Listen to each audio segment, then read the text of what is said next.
welcome to Chetan Bharat Learning. Let's continue with our chapter. Right so अगर हम बात करें फ्लावरिंग प्लांट्स के अंदर, हम प्लांट्स से टॉपिक शुरू करेंगे. प्लांट्स में सेक्सुअल रिप्रोडक्शन देखेंगे तो मुझे मालूम होना चाहिए कि प्लांट का सेक्सुअली रिप्रोड्यूसिंग पार्ट जो है, रिप्रोडक्टिव पार्ट जो है वो है फ्लावर. तो फ्लावर के अंदर दो तरीके के फ्लावर्स हो सकते हैं. The flowers can be unisexual और they can be bisexual. Unisexual वो फ्लावर्स होंगे जिनमें एक ही तरह का गैमीट बनेगा, चाहे वो मेल फ्लावर्स होंगे या फिर वो फीमेल फ्लावर्स होंगे. ठीक जी, याद रखेंगे यूनिसेक्सुअल फ्लावर्स या तो मेल होंगे, मेल का सिंबल ध्यान रखेंगे, या फिर वो होंगे फीमेल. ठीक, तो ये सिंबल्स आप ध्यान रखेंगे, मेल एंड फीमेल. जहां भी आप ऐसे सिंबल्स देखेंगे you must recognize them that this stands for male and this is for female. ठीक, बट साथ ही साथ बाइसेक्सुअल फ्लावर्स भी हैं जिनके अंदर मेल और फीमेल पार्ट इकट्ठे प्रेजेंट हैं, जैसे हम चाइना रोज या हिबिस्कस की बात करते हैं. अब हम समझते हैं कि मेल पार्ट और फीमेल पार्ट क्या है. याद रखिए, male part is called as stamen and this stamen in turn consists of anther, जो कि यहाँ पर आपको येलो सा दिख रहा है, and the filament जिसके साथ ये anther attached है. और anther के अंदर present हैं the male gametes जिन्हें हम कहेंगे pollen grains. इन्हें हम दोबारा थोड़ी देर में डिटेल में डिस्कस करेंगे. अब मैं आती हूं फीमेल पार्ट पर. फीमेल पार्ट जहां पर है stigma, style and ovary. They form pistil, that is the female part, reproductive part of the flower. Stigma, style, ovary, और ओवरी के अंदर प्रेजेंट है ओव्यूल्स या फीमेल गेमीट्स. ठीक जी, तो स्टिग्मा, स्टाइल एंड ओवरी. अब बात आती है, जैसे मैंने कहा था, the male gamete has to move to the female gamete. और यहां पर आता है बहुत ही important concept, that is pollination. Now what is pollination? Pollination is the transfer of male gametes, और यहां पर किसका होगा ट्रांसफर? पोलन ग्रेन्स का. Transfer of pollen grains from the anther to the stigma, यानी कि एंथर से स्टिग्मा तक जाएंगे मेल गेमीट्स. ठीक है जी, सो एंथर से स्टिग्मा तक जाएंगे, यानी कि हम फीमेल पार्ट के ऊपर मेल गेमीट्स जाएंगे तो ही होगा fertilization. So pollination is the process by which the female gametes are transferred to the female gametes, that is the pollen grains. They move to the stigma of the female gamete, stigma of the female reproductive part. Clear? अब जैसा आप इस picture में देख रहे हो, pollination बहुत ज़रूरी है, और पॉलिनेशन के लिए हमारे पास डिफरेंट एजेंसीज हैं और डिफरेंट टाइप्स ऑफ पॉलिनेशन भी हैं. तो याद रखेंगे, हमारे पास पॉलिनेशन होती है दो तरह की, self pollination and cross pollination. तो ध्यान रखेंगे, सेल्फ पॉलिनेशन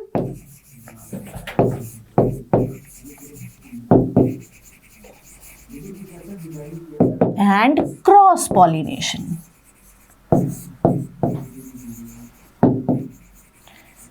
सेल्फ का मतलब है अपने अंदर ही, ठीक है नहीं? सेल्फ मतलब अपने आप. तो self pollination is the pollination where the anthers are या pollen grains are transferred from the male part of the same flower to the female part of the same flower. एक ही फ्लावर के अंदर एक के मेल पार्ट से female part तक anthers जब मूव करते हैं, this is called as self pollination. जैसा कि आप इस पिक्चर में बहुत क्लियरली देख सकते हो, the pollen grains are moved from the anther of this particular flower to the stigma of this particular flower only. This is called as self pollination.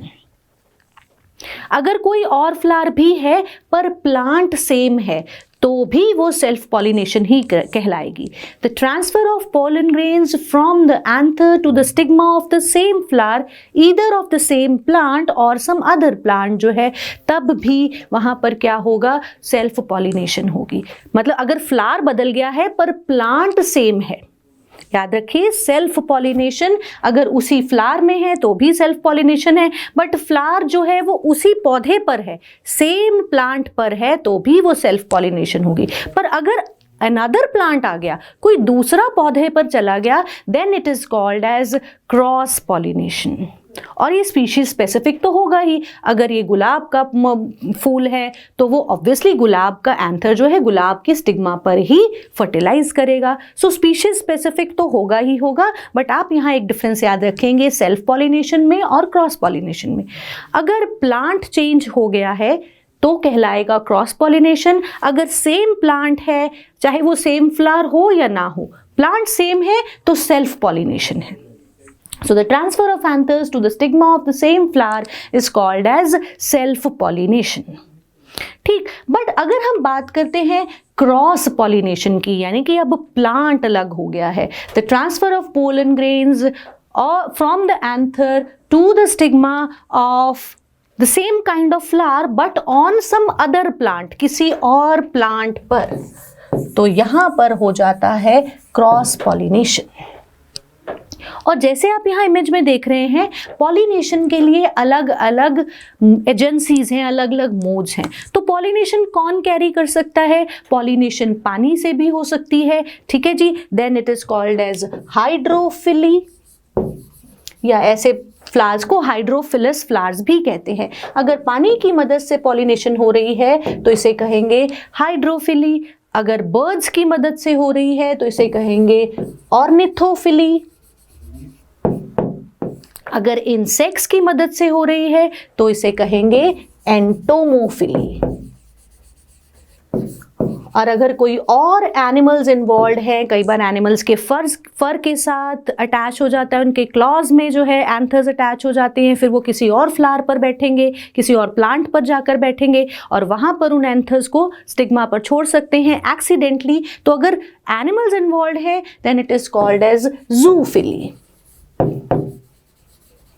तो जहां यहां पर पॉलिनेटर बी है, बी भी पॉलिनेटर हो सकता है, पानी भी हो सकता है, डिफरेंट अदर एनिमल्स भी पॉलिनेशन कर सकते हैं।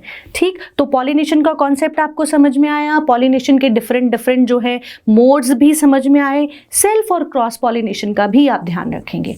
चलिए अब पॉलिनेशन से अगला स्टेप देखते हैं। अब एंथर पहुंच गया है स्टिग्मा पर। अब एंथर जब स्टिग्मा पर पहुंच गया है, वहां पर होगा द एक्ट ऑफ फर्टिलाइजेशन। क्या होगा? फर्टिलाइजेशन। यहां आप देख सकते हो ये है हमारा एंथर।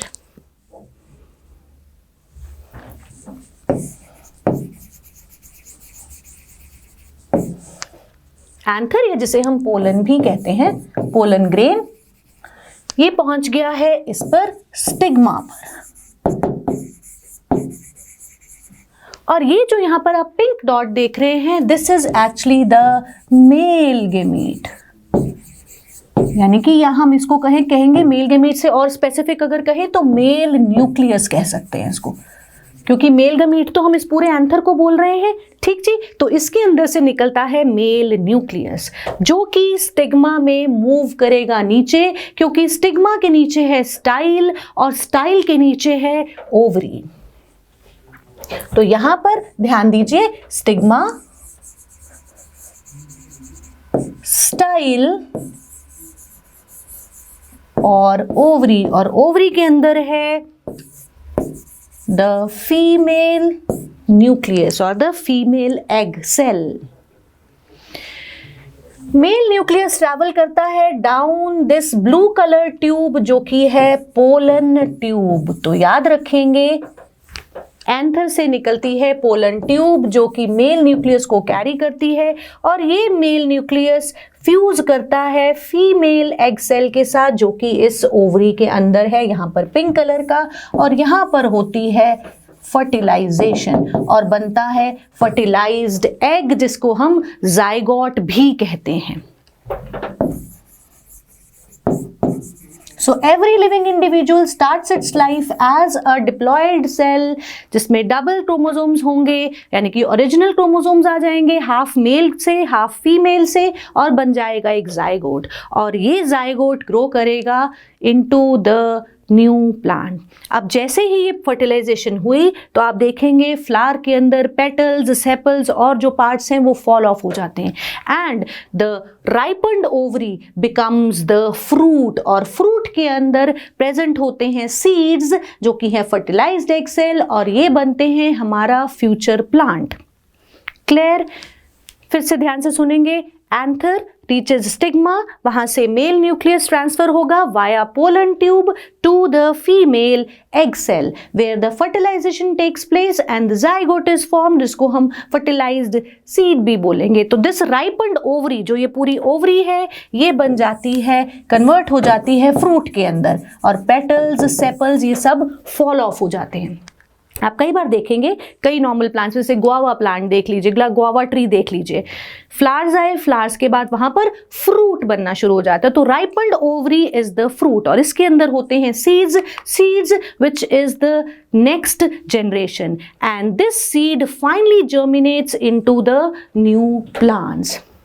जर्मिनेशन का क्या मतलब है? जर्मिनेशन मतलब जब इस सीड से, जो कि जिसमें फ्यूचर प्लांट है या एम्ब्रियो है, it develops into a seedling under appropriate conditions, and this is called as germination. और जैसा मैंने कहा, जो एसेसरी पार्ट्स हैं, सेपल्स, पेटल्स, ये फॉल ऑफ कर जाते हैं। The ovary ripens into a fruit, clear, and the seed further develops into a new plant, and this is called as germination. Clear हुआ? जर्मिनेशन हो गई, नया प्लांट बन गया। और सीड को अगर हम ध्यान से समझें, सीड के ऊपर क्वेश्चन आ जाता है, तो सीड जनरली दो तरह के हो सकते हैं, monocot seeds and dicot seeds. ठीक जी? अब जैसे आपने चने देखे हैं, ठीक, तो वो है हमारा डाइकॉट सीड। अब डाइकॉट और मोनोकॉट का मतलब क्या है? डाइकॉट का मतलब है दो कॉटिलेडन्स वाला। आप मटर को, चने को दो इक्वल हिस्सों में डिवाइड कर सकते हो। तो दो जो ये हिस्से देख रहे हो, दिस इज कॉटिलेडॉन्स, जिन्हें हम सीड लीव्स भी कहते हैं। ठीक जी? तो मटर, चने जो है, इन्हें आप क्या कर सकते हैं, दो इक्वल पार्ट्स में, सीड्स को दो इक्वल पार्ट्स में खोल सकते हैं, और दो इक्वल पार्ट्स जो हैं दे आर कॉटिलेडॉन्स। बट मेज की अगर हम बात करें, राइस की बात करें, तो ये है मोनोकॉट सीड्स। जो छल्ली का दाना है वो सिंगल एक है, ठीक है जी, उसको आप दो इक्वल हिस्सों में नहीं खोल सकते, तो that is a monocot seed. और कई बार अगर हम घर पे स्प्राउट्स बनाते हैं तो हम देखते हैं कि सीड आप खोलेंगे, आप मटर का दाना खोलेंगे तो उसके अंदर आपको यहाँ पर सेंटर में एक पार्ट मिलेगा। ठीक, तो इसे क्या, इससे से ग्रो करेगा हमारा फ्यूचर सीडलिंग, फ्यूचर प्लांट, जो कि बड़ा प्लांट बन जाएगा बाद में ग्रो करके। तो ऊपर वाले हिस्से को बोलते हैं plumule, PLUMULE, plumule, which gives rise to the future shoot, and radicle, which gives rise to the future root. So ध्यान रखेंगे, ये middle part that forms the new seedling, और उस seedling का shoot बनाएगा plumule region, और radicle बनाएगा future root। ठीक, जैसा आप देख रहे हैं, जब आप स्प्राउट्स में देखते हैं तो आप देखते हैं थोड़े दिन बाद जो है शूट निकल आती है, और इसी प्लांट, इसी सीड को अगर आप रखेंगे, आप इसको मिट्टी में लगा देंगे तो रूट सिस्टम डेवलप हो जाएगा और एक कंप्लीट प्लांट बन जाएगा। So this is how a plant is formed from a seed. ठीक है जी, सीडलिंग जो है वो कैसे एक न्यू प्लांट को जनरेट करता है। तो ये तो थी sexual reproduction in our plants. अपने इसी चैप्टर का हम बचा हुआ हिस्सा अपने नेक्स्ट वीडियो में करेंगे। तब तक पढ़ते रहिए एंड थैंक यू।